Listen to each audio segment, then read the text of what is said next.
Thank you, Dr. Chen Feng. So just to introduce myself a little bit to everyone, my name is Eugene Chen. This will be actually the coming to the end of my third year teaching in Rosemead. Um, I, it's so I'll share a little bit about a bit about my journey because I do feel like, as with most people, usually our beliefs and attitudes tend to flow from our life experiences.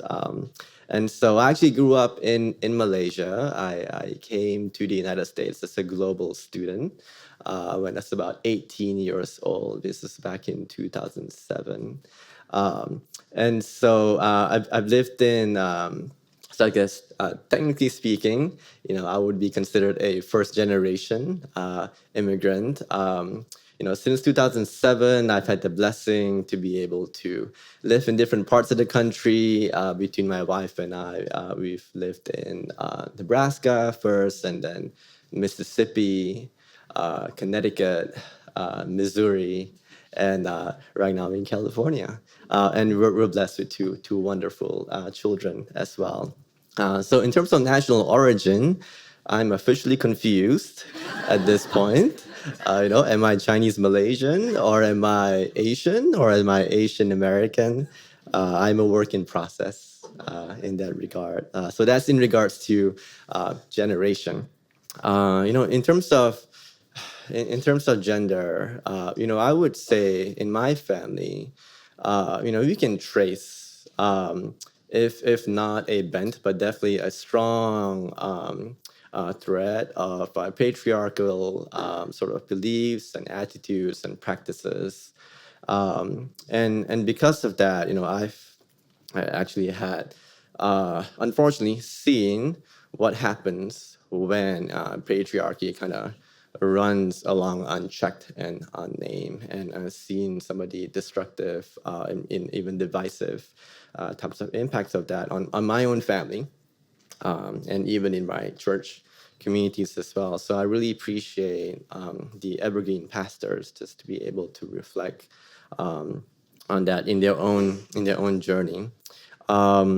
Reflecting on the women of faith in my upbringing, I would say I can probably count, the number of, say, women pastors that were part of my life from young up till now, just with one hand. And the one that I would say had the most formative impact on me was Pastor Lee King.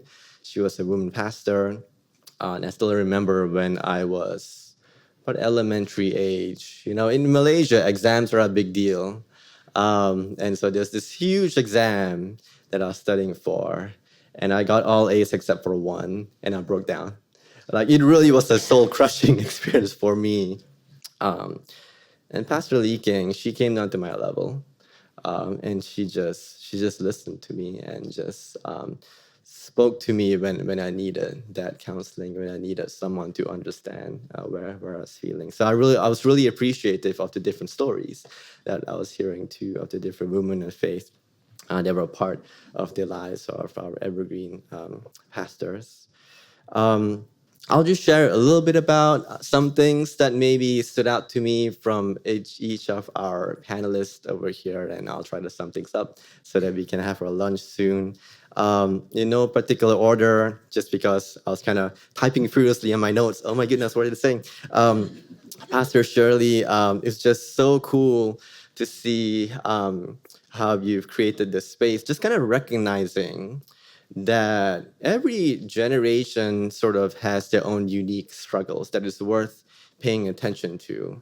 And in terms of the broader literature, what that reminds me of is actually some literature pertaining to how our cultural values are very much shaped and influenced by the changing socio-ecological environments that we inhabit, globally speaking. Globally speaking, there's one paper by Dr. Green in one of the California universities. She talked about these two concepts, and I think these are German words, Gemeinschaft and Gesellschaft. The former representing more community, rural types of environments, and the latter representing more urban, more complicated types of environments. And globally speaking, what we see is this shift typically from more rural to more urban types of ecosystems. And every now and then we do get the opposite, such as people moving out of California because it's so expensive over here, as I've discovered. Um, but as communities generally tend to move from more Gemeinschaft to Gesellschaft, we see communities change partly because of the changing economic roles and labor divisions. We kind of become more and more complex and differentiated in more city kinds of environments. We then shape what we value in regards to standing out or blending in with everyone else. We see communities that used to be internally homogenous for the most part, and we see more and more internal heterogeneity. And actually, just thinking about the Evergreen Church, that's sort of like one of the examples of how they might have started out as a predominantly Japanese American church, but now it's more pan-Asian American, right? And I think that's how things may continue to go in terms of trends there. We see communities that used to be internally, sort of consistent, and then they start making contact with people outside of the community groups, and that introduces new ideas, that introduces new ways of thinking about things. Not even taking into consideration how technology is rapidly changing and disseminating very, very different and diverse cultural ideas about what does it mean to live a full life and how do we do community. Families are way more mobile in more city types of environments, and that's sort of my own life experiences too. And so that kind of brings that into the mix. And so what that reminds me of is, we I wouldn't say we live in a unique time per se, but it does seem like we can probably only expect um, a greater um, what's the word? We can only expect things for, I guess. Okay, this would require us, I think, with these changes, which are not static when it comes to cultural ideas. This will require us to be live when it comes to considering generational issues, because I don't think things are going to remain static in the near future.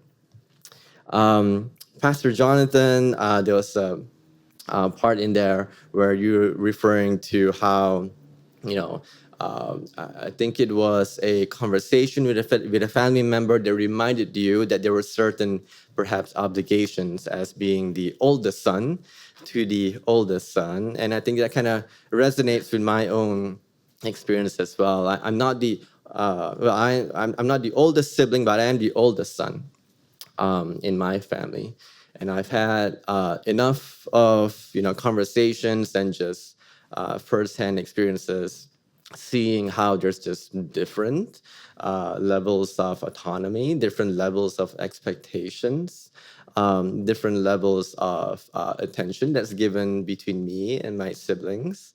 I have two sisters, one older, one younger, and I think what that reminds me of is just to be aware of these cultural undercurrents that are sometimes just taken for granted. Um, you know, uh, s- Sometimes these types of gender roles and stereotypes and expectations, they kind of spill over into church relationships where, predominantly speaking, this again just flowing from my own personal experiences being a part of different church communities. If we're thinking in terms of, say, collaborations between mental health professionals and clergy, it's usually the older male pastor that tends to be seen and attended to in terms of their needs, in terms of their interests, in terms of desires, and whether or not this gets reciprocated towards the younger female congregants who say mostly mental health professionals. That's like a that's like a big question mark there. And so just to kind of name it, I think. Um, Prior to this, I had a brief group sort of conversation with some of the Evergreen pastors. I think A big thing which I'm hoping we can all do is just to name things.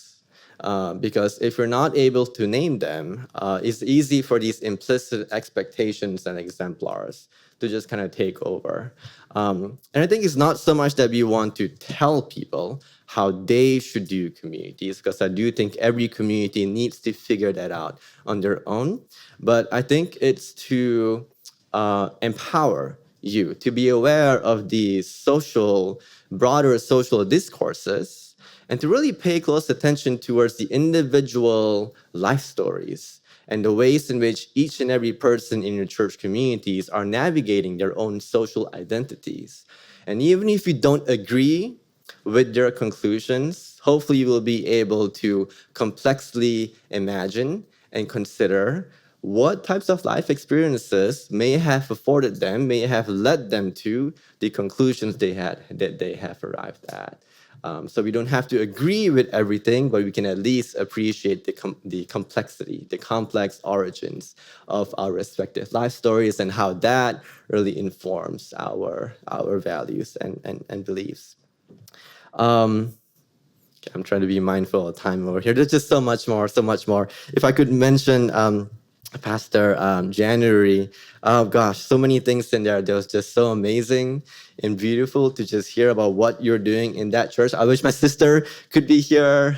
She would love to hear about all the awesome ways in which you're just giving the tools for different generations to express themselves, to figure out how to embody this beautiful life that God has created and given to all of us. I think you mentioned as well how it's so important to name these cultural undercurrents, because otherwise these things remain latent, embedded, and then they tend to give different opportunities, expectations, and resources, benefit of the doubt, however you might want to describe that, towards different people in different social positions and gender roles and social identities. You had mentioned, Pastor Jenny, really quick, your relationship with Pastor Jason. It's just so different from conventional expectations. And what comes to mind in terms of the literature in regards to that is this, actually a paper that was written by Dr. Chen Feng. Where is she right now? She's somewhere. Maybe she's busy trying to make sure that we have food or something after this.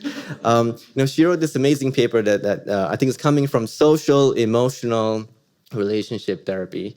And it's about, if you want to broach a conversation with someone who may have a very different opinion from you, one of the strategies, it may or may not work, right? Because I think maybe it was Pastor Eugene who had mentioned it takes both sides for a relationship to form, is to approach that conversation and thinking about, how can I make this other person feel seen and heard?